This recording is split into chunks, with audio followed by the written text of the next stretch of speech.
So you also have to look at the collective bargaining agreement and what is the process of bringing officers up on charges and what they actually have within the contract of the officer's right to due process when he is actually accused of violating policy and procedure. Then secondly, you also have to look at the attitude of the union president. A lot of, and I'm specifically talking about Pat Lynch because there's a lot of statements that he has made in the past, and he continues to make statements that does not help the situation when dealing with police and community relations. We had a press conference in front of Pat Lynch's office when he said that the Eric Garner family and different people that were killed by the police wasn't New Yorkers. What police union president says that? So that gives a black eye to other police unions throughout New York State and throughout the country. Now, when you're dealing with the FOP, you also got to understand FOP within New York is a fraternal organization. It is not a collective bargaining union. In other states, the FOP is a collective bargaining union. So you are dealing with two different issues there. But also the FOP is very well funded, and they have a lot of members, and they have political power. So you have to understand that. But black people in the black community, we have numbers, but we don't have political power. So the thing is, they're organized, and I will always say black community is the only community that does not have any say in how their community is policed, because we do not have political power, and we do not have the proper resources, or we do not have collective resources. We want our communities to be policed well. I don't think there's nobody in here that say that they do not need the police. I think everybody will agree that we need proper policing in the black communities throughout the nation. And the only way we can do that is how many people went to a city hall meeting? Look at that. Every hand should have been raised in here that they never been to a city council meeting or sat in a city council. See, that's the problem. That's part of the problem. We don't play a role in the political process of our communities. Joe Madison used to say, there's some people that make things happen, people that watch things happen, and then there's some people that wake up in the morning and say, what the hell just happened? See, we don't want to be the people that wake up in the morning and say, what the hell just happened? We want to be the people that watch the things happen because we know what's going on, or we want to be the people that make things happen. And I think that's what's lacking in a lot of the black communities throughout the United States when it deals with policies and procedures that affect them, that affect the taxpayers. Y'all are the taxpayers. Whether we agree with it or not, law enforcement works for the community. You pay the taxes that pay our salary. You pay the taxes that give us the benefits. You pay the taxes that let law enforcement drive around in the cars to patrol the community. Everything comes from the community. Everything comes from the taxpayer. So why are people not more involved in the political process of their city? See, it boils down to that. It boils down to that because we are not involved in it.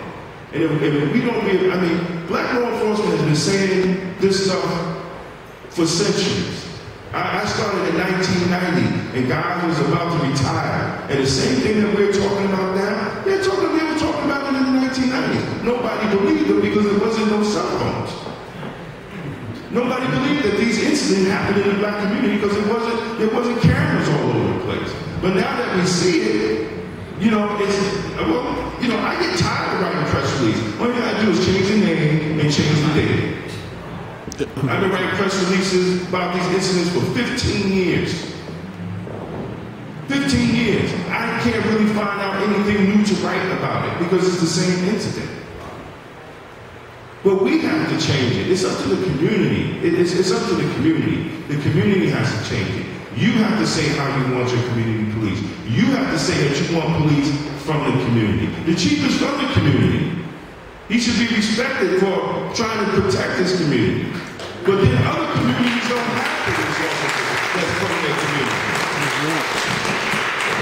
And I'm sorry, I'm not a little passionate about that.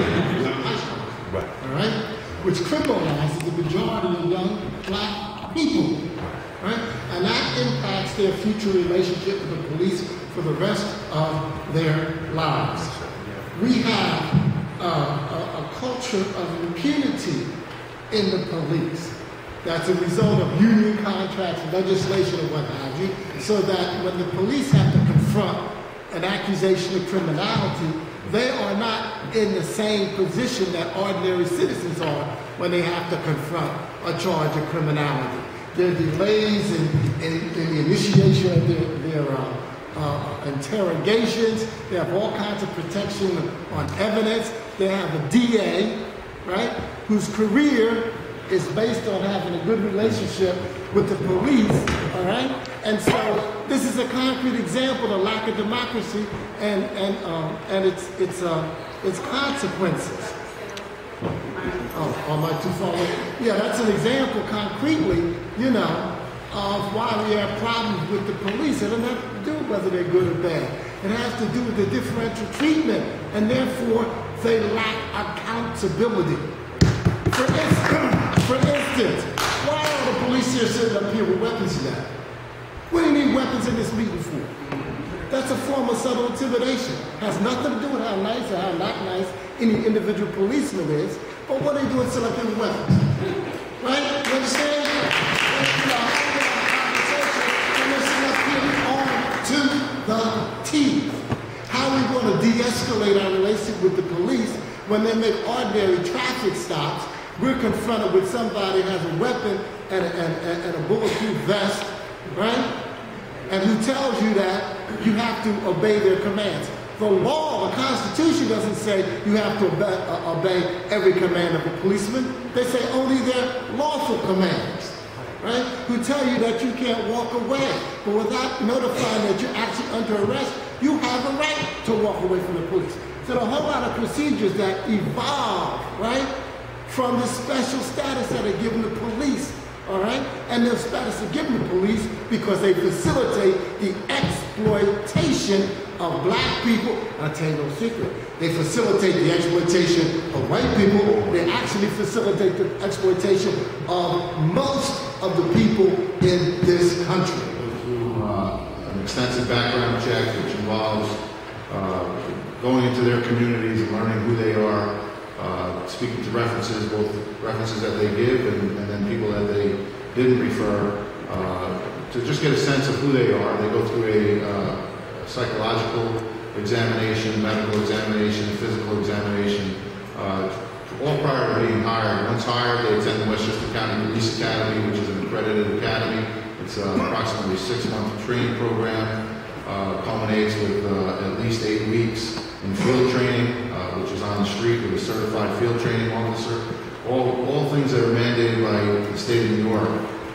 They have continuous on-the-job training. They receive up to or at least 24 hours of additional training per year on topics that are mandated, which include use of force and how to legally apply it, and how that legally applies to our profession. So the training process is quite intense.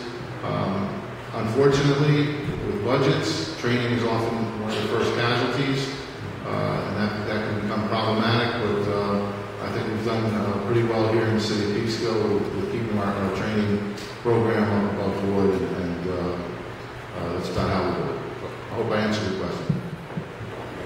That's a very good question, because every time I turn on the news, reporters are doing what reporters are supposed to do. They're reporting on the news. And even in the wake of the tragedies, when we see our police officers, they're doing what they're paid to do, which is to continue to police. But what about the faith community? What are we doing? And I believe that the first, and this is probably going to be very unpopular with you, but it's what I believe. The very first thing that the faith community is supposed to do is to speak truth speak truth to power, speak truth to members, and not be afraid that if I tell my members the truth, then I'm going to show up next Sunday.